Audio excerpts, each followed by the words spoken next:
So, all this time, the Joker just needed meds? Hey, folks, this is a Patreon-sponsored review, and I've taken a look at Batman White Knight. Or White Knight Volume 1, I believe.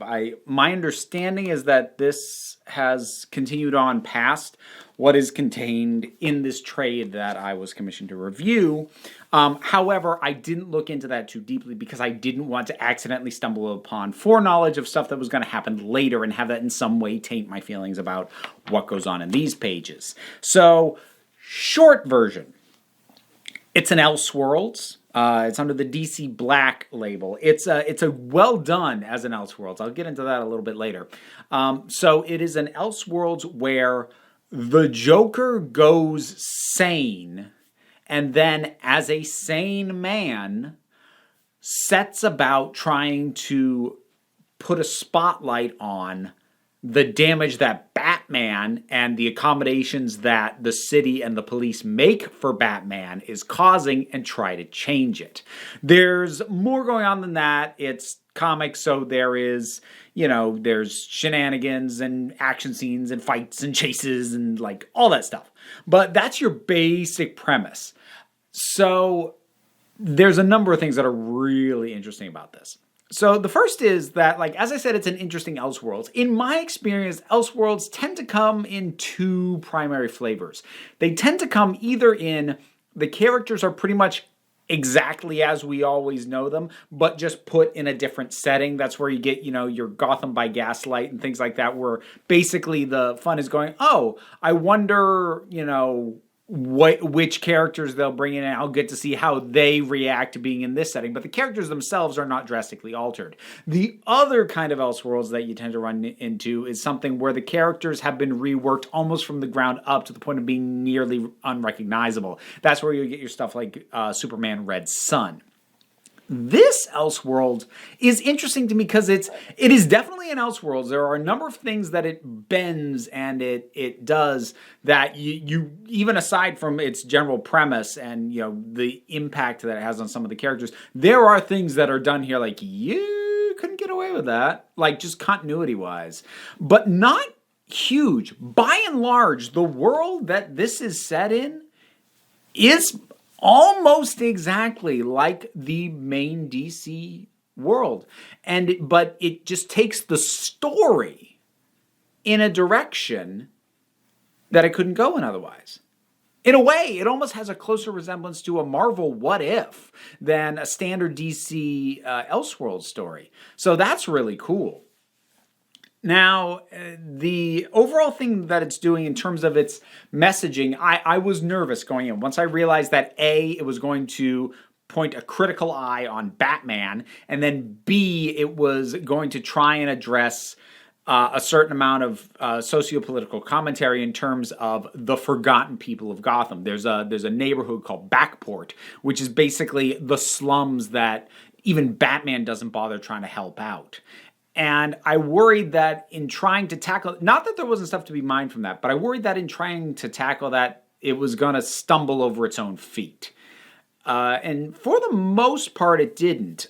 Given when these were published, let me double check that real quick while I continue to ramble. So 2018, it's not that old, but in terms of stuff that has gone on just this year, there are certain specific elements that make me go, You were really onto something, but there's that bit. But I'll kind of come back to that. So the idea of the Joker going sane, basically because he gets loaded up with a bunch of super antipsychotics. I know it's been done for beats before, but not for an extended story. So it is interesting.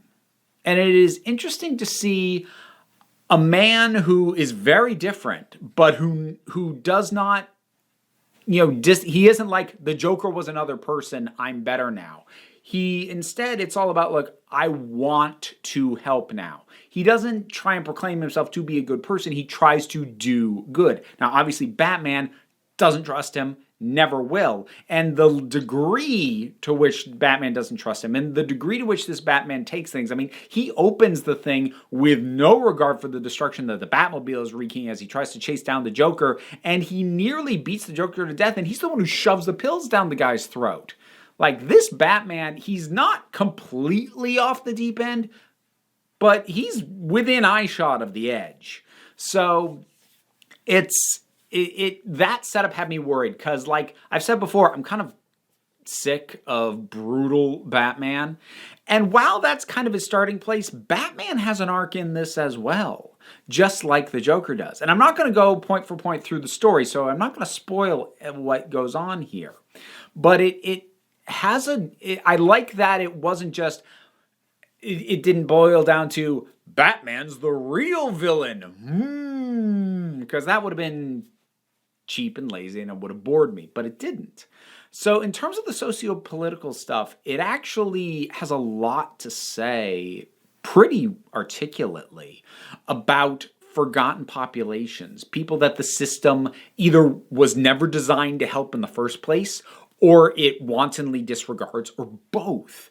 And it also rightfully acknowledges some of the specifics of such groups, such like the fact that sort of the de facto leader, the biggest and most respected figure in Backboard is a black man, who basically, as the avatar for that populace, sets it as a racially segregated slum, effectively. And so that's really well done. The acknowledgement that Batman is just allowed to do whatever he wants and nobody cares, especially if the kind of damage he leaves is in neighborhoods like this. That feels very relevant.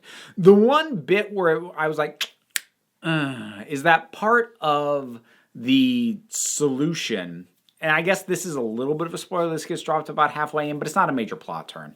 But part of the proposed solution is to share Batman's tech with the cops. And there is some logic behind this, because obviously Batman is really high-end Kevlar. He's got these tracking things. He's got all sorts of stuff that, if you really want to stop crime, provide that to the police so that they can do their jobs better.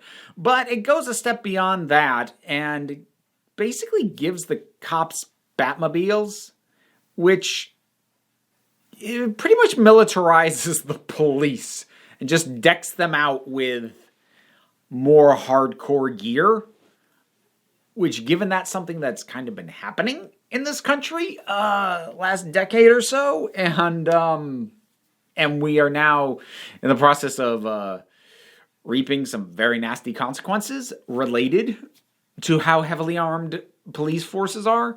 Yeah, seeing that being part of the solution to the problem did make me go, but again, 2 years ago, again, like, militarized police forces were kind of a problem 2 years ago, but it wouldn't have made me sort of as much if I'd read it when it first came out versus now. Reading it now, I am kind of like, But then again, the rest of it's intelligently written enough that I'd like to think that the writer who wrote this, Sean Murphy, I would like to think that Sean Murphy would have realized to not do that if he was writing it now, because, geez. So there's one other thing. This is a bit of a twist, but it was confusing enough that I need to talk about it a little bit. It was confusing at first, and it's like one of the major alterations to why this couldn't take place in the normal DC universe, and that has to do with Harley Quinn and how that's handled. Now, if you want to read this and want absolutely no spoilers whatsoever, go read it. I recommend it. It's good. It's solid. It's a well-delivered execution on the concept, so go, enjoy. So Harley Quinn, there's two Harleys. It's a little weird, and it took me a bit to wrap my head around it because it doesn't really properly explain it till a little bit later. When Jack, which is the Joker's real name, evidently, Jack Napier, when Jack goes and returns home and meets Harley, another Harley shows up. And what it turns out is there's the Harley that we know, the Harley who worked on him in Arkham Asylum, fell in love with him, became his sidekick. But at some point she bailed, and this other woman took up the mantle of Harley, and the Joker never noticed it wasn't the same person. Now, initially, when this gets dropped, I'm like, I'm sorry, what? I had a hard time swallowing this. But later, when we get it laid out a bit more cleanly as to how that happened, and by then I've gotten a better sense of how this Joker differs from the Joker that we know, even when he is not more or less sane, that I was like, oh, okay, I can roll with this now. But that was a bit of a lurch at first. But I did wonder for a little bit, what is the point of this? Why are we doing two Harleys? This is bizarre. And it is a little bizarre, but there is a point. Because one Harley is basically in love with Jack, and the other one's in love with the Joker. And so they serve as a pull on each side of him. And it actually plays out pretty well. What started out as, I'm like, this is a bizarre gimmick. What is the point? By the end, I was like, no, that was really smart. That fed into the theming in terms of his personal struggle and the ideas of being better despite one's nature and things like that. It was well done. And like everybody was well characterized. Both Harleys, pretty thoroughly fleshed out characters. I was impressed. Overall, I'd have to say, like, I don't read a lot of comics these days, but certainly in terms of what's gone on in DC and with Batman especially, this is one of the better pieces of Batman that I've read in a bit. So that was nice. Batman White Knight. Have you read it? Have you read this one? Have you read other ones? I feel like I remember reading something about something that was done. I was like, oh God, you got to be freaking kidding me. And I thought it was Batman White Knight. So it's possible this series goes off the rails badly later. But like I said, I haven't gone back and double checked and like gone to confirm that. But what did you think of this? What did you think of later installments? What are Elseworlds that you like? Whatever your thoughts are, drop something on down in the comments. Let's talk about it. Usual stuff, you know what it is. Like, share, subscribe. Patreon pays the bills, keeps this thing going. Greatly appreciated. You also don't have to do any of it because we take a relaxed attitude around here. So just come on back next time you need a break.